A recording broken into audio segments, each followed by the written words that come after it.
Good evening friends, मैं अभिजीत स्वागत करता हूं मेरे चैनल AK47 द क्रिएटर में। तो आज हम बात करने वाले हैं एक चैप्टर, साइंस के chapter matter in our surroundings के बारे में। तो सबसे पहले हम कॉन्सेप्ट डिटेल दे दें आपको की कॉन्सेप्ट्स क्या हैं। सबसे पहले हम पढ़ेंगे particle nature of matter, later on state of matter, next interchange in states of matter, उसके बाद इवापोरेशन एंड बॉइलिंग, तब केल्विन एंड सेल्सियस स्केल। सबसे पहले हमारे दिमाग में एक ख्याल आता है कि डिफिनीशन ऑफ मैटर क्या होगा। तो ये हम लगभग 4, 5, 6, 7, 8 में ही पढ़ चुके हैं कि क्या होता है matter. Anything that occupy space and has mass and is felt by sense is called matter. यहाँ पे देखिए एक बहुत अच्छा डिफिनीशन दिया गया है मैटर का। तो हम शुरू करते हैं पार्टिकल नेचर ऑफ मैटर से। Anything that occupy space and has mass and is felt by sense is called matter. ठीक है, जिसको हम सेंस कर सके, जिसका जो स्पेस को ऑक्यूपाई करे, छेके, और इसमें मास हो, उसको मैटर कहते हैं। और matter is the form of 5 basic elements, the panch tattva. अब ये नाम सुना होगा बहुत लोगों ने, भाई किस चीज़ से मिल के बने हैं हम, तो पंच तत्व से। तो air, earth, fire, sky and water, इन चीज़ से मिल के ये मैटर बने हुए हैं। ठीक है, अब कैरेक्टर्स के बाद हम करेंगे characteristics of particle of matter, उसके पार्टिकल के कैरेक्टरिस्टिक्स के बारे में बात करेंगे। अब क्या भाई, तो ये छोटे छोटे पार्टिकल्स के मिल के बने होते हैं। पार्टिकल्स के बीच में जगह खाली होता है थोड़ा सा या ज़्यादा। Particles are in continuous motion, ये हमेशा मोशन में रहते हैं, और ये फोर्स ऑफ अट्रैक्शन के द्वारा एकदम हेल्ड किए जाते हैं, मतलब पकड़े रहते हैं। अब आपको क्वेश्चन देता हूँ मैं। First, define matter, and second, what happens if you put copper sulphate crystals in water. ठीक है, तो अब हम बात करेंगे basis of classification of types based upon particle arrangement, based upon energy of particles, based upon distance between particles. ठीक है, तो यहाँ पे एक अच्छा चार्ट दिया गया है। देखिए, मैटर के 5 फॉर्म, सॉलिड, लिक्विड, गैस, और ये नया भाई क्या जुड़ रहा है दो, तो प्लाज्मा और बोस आइंस्टाइन कंडेंसर, जिसके बारे में हम शायद पिछले क्लास में नहीं पढ़े थे। तो हम यहाँ पे डिस्कस करेंगे सॉलिड, लिक्विड, गैस, प्लाज्मा और बोस आइंस्टाइन कंडेंसर के बारे में। तो इसके कैरेक्टर्स जो हैं, fix shape and definite volume. इसका जो सॉलिड का फिक्स शेप है और डेफिनिट वॉल्यूम है, मतलब इसका वॉल्यूम डिफाइन है। लेकिन लिक्विड का फिक्स शेप नहीं है लेकिन डेफिनिट वॉल्यूम है, क्योंकि जब भी हम किसी पानी को अगर कहीं रखें या फिर किसी भी लिक्विड चीज़ को किसी भी चीज़ में रखे, उसी का शेप धर लेता है। तो इसका शेप तो डिफाइन हुआ, बट वॉल्यूम तो हुआ ना, उतना ही है। अब देखिए, गैस का neither fix shape nor fix volume, इसका ना शेप फिक्स है ना वॉल्यूम फिक्स है, जहाँ आएगा उसी का आकार पकड़ लेगा, और वॉल्यूम इसका भी। Inter particle distance smallest, solid के जो अंदर के पार्टिकल्स होते हैं वो सबसे कम, सबसे छोटे, मतलब एकदम उसका बीच का डिस्टेंस बिल्कुल कम होता है। इंटर पार्टिकल डिस्टेंस है लार्जर, उसके अंदर का पार्टिकल का डिस्टेंस लार्जर होता है लिक्विड के। और गैस का तो भाई ये बहुत ज़्यादा, सबसे ज़्यादा। इनकम्प्रेसिबल, सॉलिड इज इनकम्प्रेसिबल, इसको हम दबा नहीं सकते, that is not compressed. And almost incompressible is liquid, and highly compressible is gas, इसको हम आसानी से कंप्रेस कर सकते हैं। अब देखिए, solid high density and do not diffuse, इसका डेंसिटी हाई होता है और डिफ्यूज नहीं करता है। Density is lower than solids and diffuse, liquid का भाई क्या है, तो density is lower than solids and it diffuses. And what about gas, density is least and diffuse, और डेंसिटी जो इसका सबसे कम है और ये डिफ्यूज करता है। अब देखिए, सॉलिड का जो interparticle force of attraction are strongest, इसके अंदर के पार्टिकल का फोर्स ऑफ अट्रैक्शन जो होता है वो सबसे मजबूत होता है, और लिक्विड का सॉलिड के मुकाबले कम होता है, और गैस का तो भाई ये सबसे कम होता है, बुझ लो होता ही नहीं है, मतलब सबसे कम होता है। Constituent particles are very closely packed, constituent particles are less closely packed, constituent particles are free to move about. अब सॉलिड में तो भाई एकदम टाइटली पैक्ड होता है, और इसमें लूजली पैक्ड, और इसमें वेरी एकदम लूजली पैक्ड, लीस्ट पैक्ड इसमें गैस में। इसके जो अंदर के पार्टिकल्स होते हैं क्लोजली पैक्ड सॉलिड्स के, इसके loosely packed compare to solid, और इसके मतलब एकदम free to move, they are free to move about. A plasma non evaluate, ठीक है, a plasma is an ionised gas. अब सबसे पहले आयन का मतलब क्या होता है, तो भाई इलेक्ट्रॉन जो चार्ज पार्टिकल्स हों, समझ रहे हो, either it will B negative और पॉजिटिव चार्ज पार्टिकल्स। ठीक है, अब plasma is a very good conductor of electricity and is affected by magnetic field.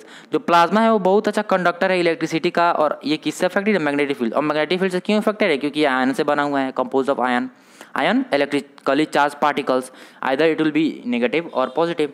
तो सबसे पहले हम बात करें गुड कंडक्टर इंसुलेटर। अभी याद आता होगा, पिछले क्लास में पढ़ेंगे, a conductor materials that allow heat electricity to pass through them and materials that do not allow heat and electricity to pass through them is called insulator। तो conductor ये अच्छे से कंडक्ट करता है इलेक्ट्रिसिटी को और मैग्नेटिक फील्ड के द्वारा अफेक्टेड है। Plasma like gases have an indefinite shape and an indefinite volume, example ionised gas. अब प्लाज्मा जैसे गैसेस इनका indefinite shape, not define shape, not define volume होता है, जैसे आयोनाइज्ड गैस। अब बोस आइंस्टाइन कंडेंसेट, अब इसको शॉर्ट फॉर्म में हम बीईसी कहेंगे, ठीक है। अब BEC is a state of matter that can arise at very low temperature. ये ऐसी अवस्था है मैटर की जो बहुत ही कम टेम्परेचर पे उठती है, अराइज होती है। अब the scientist who work with the Bose Einstein condensate received a Nobel prize for their work in 1995। अब जो साइंटिस्ट ने इस पे काम किया था उनको नोबेल प्राइज मिला था उनके काम के लिए। कब भैया? तो 1995 है। और इनके जो मॉलिक्यूल्स होते हैं वो बहुत ही क्लोज्ड पैक होते हैं, even closure then atoms in a solid. अब समझ लो कितना क्लोज। अब यहाँ पे आता है एक बहुत ही इंपॉर्टेंट चीज, microscopic explanation for the matters like solid, liquid, gases, plasma and boss Einstein condensate BEC. तो हम करेंगे। माइक्रोस्कोपिक का मतलब समझते हो ना क्या? Instrument that help us to see the microorganism, या फिर किसी भी चीज़ को हम एकदम छोटे से छोटा देख सकते हैं, जैसे वायरस, बैक्टीरिया, इनको भी हम छोटा छोटा। तो मैटर का यहाँ पे माइक्रोस्कोपिक एक्सप्लेनेशन दिया हुआ है। तो हम पढ़ते हैं भैया। सॉलिड का डिफिनिट शेप है और डिफिनिट वॉल्यूम है क्योंकि इसके पार्टिकल्स क्लोजली पैक्ड हैं। सॉलिड्स आसानी से फ्लो नहीं कर सकते क्योंकि वही बात है, क्लोजली पैक्ड है और मूव भी नहीं कर सकता। सॉलिड्स को आसानी से आप कंप्रेस नहीं कर सकते क्योंकि इनके बीच में बहुत ही कम स्पेस होता है। अब microscopic explanation for properties of liquids, ये इजीली कंप्रेसिबल नहीं है and not a definite volume. इनका डिफिनिट वॉल्यूम नहीं है क्योंकि एकदम लिटिल स्पेस होता है इनकी पार्टिकल्स के बीच में। Liquids have an indefinite shape because the particles can light pass one another, और इनका जो इनडिफिनिट शेप होता है ये कहीं भी जा सकते हैं। Liquids flow easily because the particles can move या स्लाइड पास वन अनदर, ये आसानी से मूव कर सकते हैं क्योंकि इनके बीच का स्पेस जो होता है वो कंपेयर टू सॉलिड कम होता है। अब बात करते हैं भैया किसकी? गैस की। तो ये इजीली कंप्रेसिबल है, आप जानते हैं आसानी से, क्योंकि इसके बीच में बहुत a great deal of free space between particles, बहुत ही ज़्यादा स्पेस होता है पार्टिकल्स के बीच में।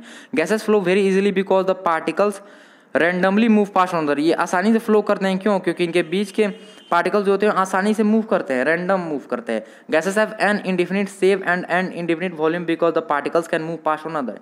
इनका इंडिफिनिट शेप होता है और इंडिफिनिट वॉल्यूम होता है क्योंकि पार्टिकल जो होते हैं इधर उधर जा सकते हैं, फिर इजीली मूव कर सकते हैं। अब microscopic explanation for properties of plasmas. Plasma have an indefinite shape and an indefinite volume because the particles can move pass on. Indefinite shape है, इंडिफिनिट वॉल्यूम है, क्यों? क्योंकि इनके जो पार्टिकल्स हैं मूव कर सकते हैं। या इजिली कंप्रेसिबल है, क्यों? क्योंकि इनके बीच में बहुत ज़्यादा स्पेस है। ये गुड कंडक्टर ऑफ इलेक्ट्रिसिटी हैं और ये मैग्नेटिक फील्ड के द्वारा अफेक्टेड है, क्यों? क्योंकि आयन से कंपोज्ड है। और आयन क्या है भाई? तो electrically charge particles, either it will B positive और नेगेटिव। मैं हमेशा बोल रहा हूँ इसको याद करना, जो अपना इलेक्ट्रॉन खोता है या इलेक्ट्रॉन पाता है, ठीक है? तो इलेक्ट्रिकली चार्ज पार्टिकल हुआ ion, either it will B positive और नेगेटिव, ठीक है? अब आगे चलते हैं, ठीक है? अभी देखिए microscopic explanation for properties of BEC, short form में बीईसी में बोलूँगा। अब ये जब लो टेम्परेचर होता है तो इनके जो एनर्जी होता है वो सॉलिड के मुकाबले कम होता है, ठीक है? और particles are literally indistinguishable because they are locked into same place. अब ये यहाँ पे पॉइंट आता है, एक बहुत ही अजीब वर्ड है, इनडिस्टिंग्विशेबल।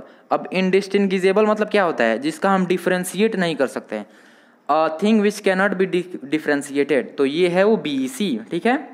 क्योंकि इनका जो है वो सेम प्लेस में ही लॉक्ड होते हैं, same place, okay? BEC shows super fluidity because particles can flow without friction. इनमें मतलब जो होता है बहुत ही अच्छी फ्लूइडिटी होती है, एकदम सुपरली मूव कर सकते हैं, बह सकते हैं, क्योंकि विदाउट फ्रिक्शन के मूव कर सकते हैं, ठीक है ना? विदाउट घर्षण के। अब यहाँ पे मैं आपको कुछ क्वेश्चंस दे रहा हूँ। A substance has a definite volume but no definite shape, state whether this substance is a solid, a liquid और गैस। अब यहाँ पे आपको अरेंज करना है कैसे भाई? ये force of attraction between the particles के रूप में। तो मिल्क, साल्ट, ऑक्सीजन, ठीक है? इसके रूप में आपको इसको अरेंज करना है, किसका अधिक है किसका कम है। अ सब्सटेंस है नादर अ फिक्स शेप और nor a volume, state whether is a solid, a liquid और गैस। अब इसका आपको डिफाइन करना है। आप ये बताइए, the melting point of a substance is below the room temperature, predict its physical state. ये सब आपको करना है, जितने भी क्वेश्चन हैं आज वो आपको करना है। मैं सिर्फ यहाँ पे आपको टीच कर सकता हूँ। देखिए भैया, तो यहाँ पे interchange in states of matter, interchange मतलब क्या हुआ, बदल जाना। जैसे मान लो बर्फ़ है, उसको हमने गर्म किया तो वो क्या होगा, पानी हो गया। पानी को हमने गर्म किया तो क्या होगा भाई, तो हवा हो गया। तो ये देखिए, water can exist in 3 states of matter, solid as ice, liquid as familiar water and gas as water vapour. ये सब तो हम जानते हैं। अब सब्लिमेशन क्या होता है, the changing of solid directly into vapours on heating and vapours into solid on cooling, example ammonium chloride, camphor and iodine. देखो अब ये बहुत इंपॉर्टेंट टर्म है। अब सॉलिड का डायरेक्टली चेंज हो जाना किस में, वेपर में ऑन हीटिंग, ठीक है, और वेपर का चेंज हो जाना सॉलिड में, ठीक है, ऑन कूलिंग, उसको कूल करने में। जैसे एग्जांपल में यहाँ पे अमोनियम क्लोराइड और कैम्फर एंड आयोडीन। जैसे अगर मान लीजिए हम कोई पानी एकदम उबाल रहे हैं, उसमें बर्फ़ रख दिए, पानी को उबाल रहे हैं, एकदम उबालते रहे और भाप बन गया, और वहाँ से पाइप से हम कनेक्ट करके उसको फ्रिज में ले जा रहे हैं, ठीक है, तो डायरेक्ट गैस से सीधे किस में कन्वर्ट हो गया, सॉलिड में। तो ये होता है, ये चीज़ें हैं, ठीक है। उसके बाद से हम पढ़ने जा रहे हैं effect of change in temperature. अब क्या इफेक्ट होता है अगर टेम्परेचर चेंज होता है, तो temperature effect on heating of solid varies depending of the nature of the solid. ये नेचर पे डिपेंड करता है सॉलिड के, और कंडीशन रिक्वायरिंग ब्रिंग चेंज, और कंडीशन क्या क्या कंडीशन रिक्वायर होती है उस चेंज को लाने में, ब्रिंग करने में। अब टेम्परेचर को अगर हम इंक्रीज कर रहे हैं सॉलिड का, तो काइनेटिक एनर्जी जो है पार्टिकल्स में वो बढ़ जाती हैं, और ओवरकम वो काबू पा लेती हैं किस पे, फोर्स ऑफ अट्रैक्शन पे, किसके बीच, पार्टिकल्स।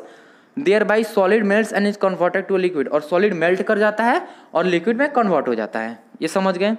जब टेम्परेचर सॉलिड का बढ़ता है तो काइनेटिक एनर्जी ऑफ पार्टिकल्स बढ़ जाता है, और वो काबू पा लेती है, ओवरकम कर लेती है किस पे, the force of attraction between the particles, और इस प्रकार सॉलिड मेल्ट हो जाता है किस में, कन्वर्ट हो जाता है किस में, लिक्विड में, पानी में। The temperature at which a solid melts to become a liquid at the atmospheric pressure is called a melting point. अब वो टेम्परेचर, वो तापमान जिस पर सॉलिड लिक्विड बन जाता है, उसी को हम बोलते हैं क्या, मेल्टिंग पॉइंट। अब जैसे देखिए, the melting point of ice is 273.16 kelvin, यहाँ पे केल्विन है एक टर्म, तो ये मेल्टिंग पॉइंट हो गया आइस का। The process of melting that is change of solid state into liquid state is called fusion. अब देखिए यहाँ पे बहुत important term, the process of melting, जो मेल्ट होता है, ठीक है ना, बर्फ, दैट इज वो है change of solid state into liquid. वो क्या है, चेंज ऑफ सॉलिड, यानी सॉलिड का बदलना लिक्विड में है, और उस स्टेट को हम लोग बोलते हैं फ्यूजन। ये समझ गए। Effect of change of pressure. अब क्या होता है प्रेशर में जब इफेक्ट जब चेंज आता है, तो जब प्रेशर बढ़ता है या घटता है, ये स्टेट ऑफ मैटर को चेंज कर सकता है। Applying pressure and reducing temperature can liquefy gases, ठीक है, प्रेशर को बढ़ाएंगे घटाएंगे, प्रेशर को टेम्परेचर बढ़ाएंगे घटाएंगे, तो ये गैसेज को लिक्विफाई कर सकता है। अब देखिए यहाँ पे क्या है, solid carbon dioxide CO2 is stored under high pressure. Solid CO2 gets converted directly to gaseous state on degrees of pressure to 1 atmosphere without coming into liquid state. This is the reason that solid carbon dioxide is also known as dry ice. अब जैसे solid carbon dioxide है, वो बहुत ही under high pressure है, ठीक है। CO2 जो है वो किस में कन्वर्ट हो रहा है, डायरेक्टली गैसियस स्टेट में, जब प्रेशर को 1 एटमॉस्फेयर कम किया गया, ठीक है, without coming into liquid state में आने के बिना ही, इसलिए वो कन्वर्ट हो गया। इसलिए यही एक कारण है that solid carbon dioxide is also known as dry ice. इसलिए सॉलिड कार्बन डाइऑक्साइड को हमने ड्राई आइस कहते हैं। अब लेटेंट हीट क्या होता है भाई, तो the hidden heat which breaks the force of attraction between the molecules during change of state. अब जो छुपी हुई गर्मी यानी हीट जो है, जो तोड़ देती है किसको, फोर्स ऑफ अट्रैक्शन को between the molecules during the change of state. जब वो अवस्थे को बदलते हैं मॉलिक्यूल्स, जो पार्टिकल्स अंदर के होते हैं, उनके फोर्स ऑफ अट्रैक्शन को ब्रेक कर देती है, तोड़ देती है, उसी को हम लोग क्या बोलते हैं, लेटेंट हीट। और फ्यूजन और वेपराइजेशन में क्या डिफरेंस है भाई, the heat energy required to change 1 kg of solid into liquid, heat energy required to change 1 kg of liquid to gas at atmospheric pressure at its boiling point. ये आप समझ सकते हैं। फ्यूजन मतलब क्या हुआ, हीट एनर्जी जो किसके लिए रिक्वायर्ड की जाए भाई, तो 1 kg सॉलिड को लिक्विड में बदलने के लिए, और heat energy required to change 1 kg of liquid to gas, liquid को गैस में एटमॉस्फेरिक प्रेशर पर उसके बॉइलिंग पॉइंट पर चेंज करने में वेपराइजेशन, इसे वेपराइजेशन कहते हैं। तो ये डिफरेंस हो गया। Thus we can say that pressure and temperature determine the state of a substance। इस प्रकार हम कह सकते हैं प्रेशर और टेम्परेचर डिटरमाइन करता है क्या, the state of a substance, उसकी अवस्था को, whether it will be solid. अब यहाँ पे क्वेश्चन है, what is vapour, define vapour, what is effect pressure, name any two substance with some nine, define condensation for any substance, why does the temperature remain constant. अब देखिए evaporation and boiling, अब evaporation में boiling क्या है, the process of conversion of water into vapor is called evaporation, and when we boil water into the fire, that is called boiling. That is easily particle matter always moving and are never at rest at a given temperature in any gas, liquid or solid. There are particles with different amounts of kinetic energy. In the case of liquid, a small fraction of particles at the surface having higher kinetic is also to be break away from the force of attraction of other particles and get converted into vapor. This phenomena of change of a liquid into vapors at any temperature below its boiling point is called evaporation. देखो भैया ये सबसे आसान है, सिर्फ आप इतना समझिए, पानी का बदलना किसमें, वेपर में, इसी को बोलते हैं इवापोरेशन। और जब हम उसको बॉयल करते हैं वो हो गया बॉइलिंग। तो ये इजी है, बहुत ही इजी है, बस इतना ही। और ये सब आप पढ़ लीजिएगा, समझ लीजिएगा। अब factors affecting evaporation, the rate of evaporation increases in an increase of surface area. अब सरफेस एरिया बढ़ेगा तो इवापोरेशन का रेट जो है वो भी बढ़ेगा। With the increase of temperature more number of particles get enough kinetic energy to go into the vapour state. अब जब टेम्परेचर बढ़ेगा तो ज़्यादा नंबर ऑफ पार्टिकल्स को काइनेटिक एनर्जी इनफ मिलेगा और वो वेपर स्टेट में जाएंगे, यानी उस अवस्था में बदलेंगे।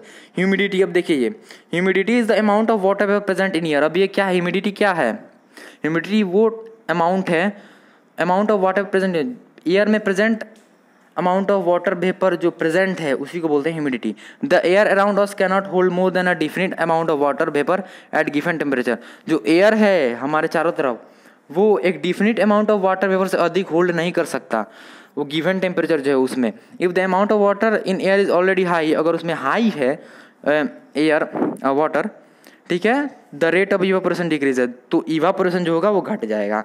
Wind speed, the higher the wind speed the move more evaporation. अब देखिए विंड स्पीड जितना अधिक होगा इवापोरेशन उतना भी अधिक होगा।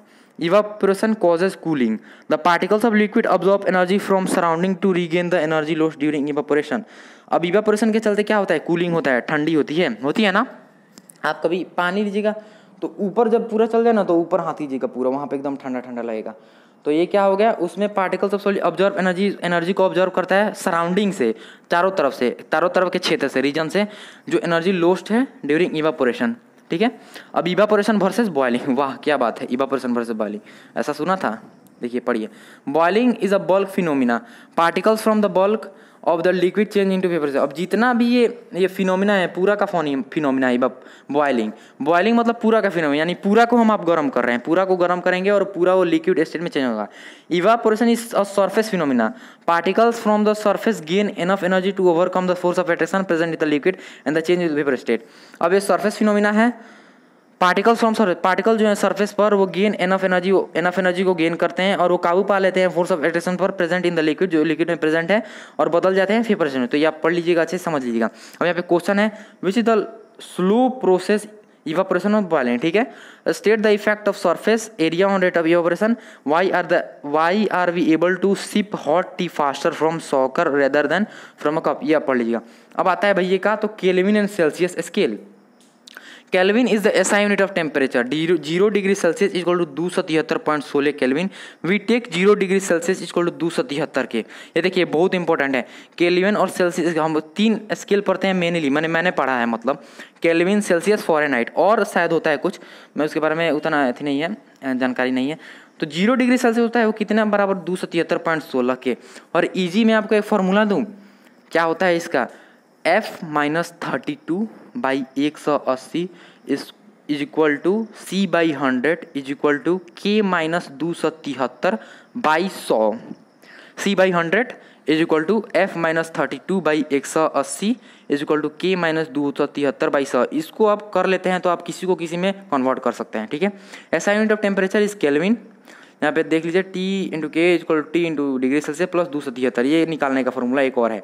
Kelvin scale of temperature always positive sign, इसमें जो होता है हमेशा पॉजिटिव साइन होता है केल्विन में, hence regarded as better scale than Celsius, इसलिए इसको सेल्सियस से अच्छा रिगार्ड किया जाता है, माना जाता है। ठीक है, एटमॉस्फेयर ATM, इसको शॉर्ट में ATM is the unit of measuring pressure exerted by the SI unit of pressure is pascal. ये आप जानते हैं, पिछले क्लास में आपने पढ़ा था, जो atmospheric the SI unit of pressure is pascal, जो प्रेशर का SI यूनिट होता है स्टैंडर्ड यूनिट, ठीक है ना, पास्कल होता है, PA से हम डिनोट करते हैं। अब 1 एटमॉस्फेयर इज इक्वल टू 1.01 × 10⁵ यहाँ ये भी पढ़ा था हमने, एक एटमॉस्फेयर का इतना मतलब होता है 1.01 0.01 into 10⁵ pascal. The pressure of air in the atmosphere is called atmospheric pressure.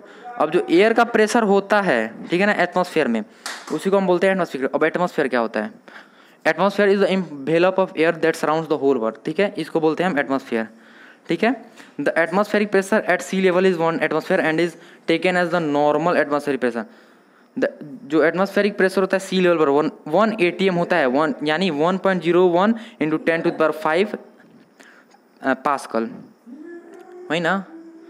तो और इसको हम बोलते हैं, इसको हम नॉर्मल एटमॉस्फेरिक प्रेशर मानते हैं। अब यहाँ पे क्वेश्चन है, what is the SI unit of temperature?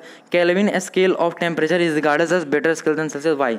Convert 10 degree in Kelvin Celsius. इसको अपन अब यहाँ पे क्वेश्चन बैंक देखिए भैया, बहुत इंपॉर्टेंट क्वेश्चन है यहाँ पे।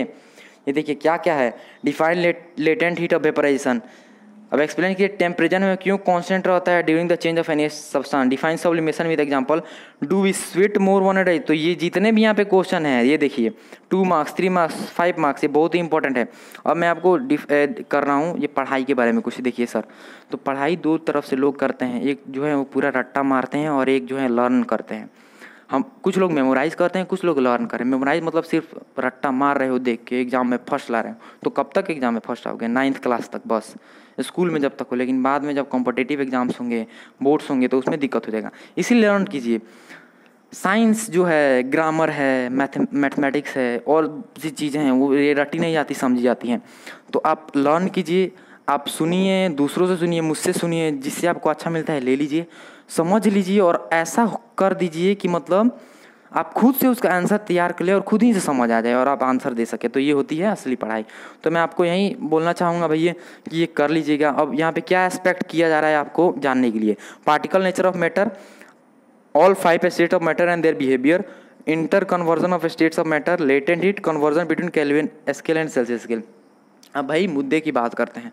तो वीडियो हो चली है समाप्त। इसका नोट्स बनाइए, इसको लर्न कीजिए समझ के। नोट्स नहीं भी बनाते हैं तो कोई फ़र्क पड़ना, दिमाग में छप जाना चाहिए, कॉपी में नहीं छपे तब भी चलेगा। तो ये हो गया।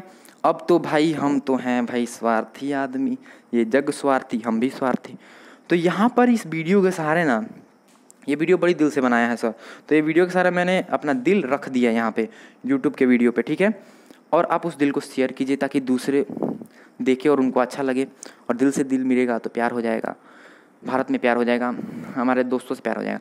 तो ये बोल रहा हूँ मैं कि ये ठीक है, और उसके बाद से शेयर कीजिएगा तो सुकून मिलता है दिल को। चलो भाई लोग देख रहे हैं तो शेयर कर रहे हैं, यही नहीं कि बस देख के छोड़ दिया।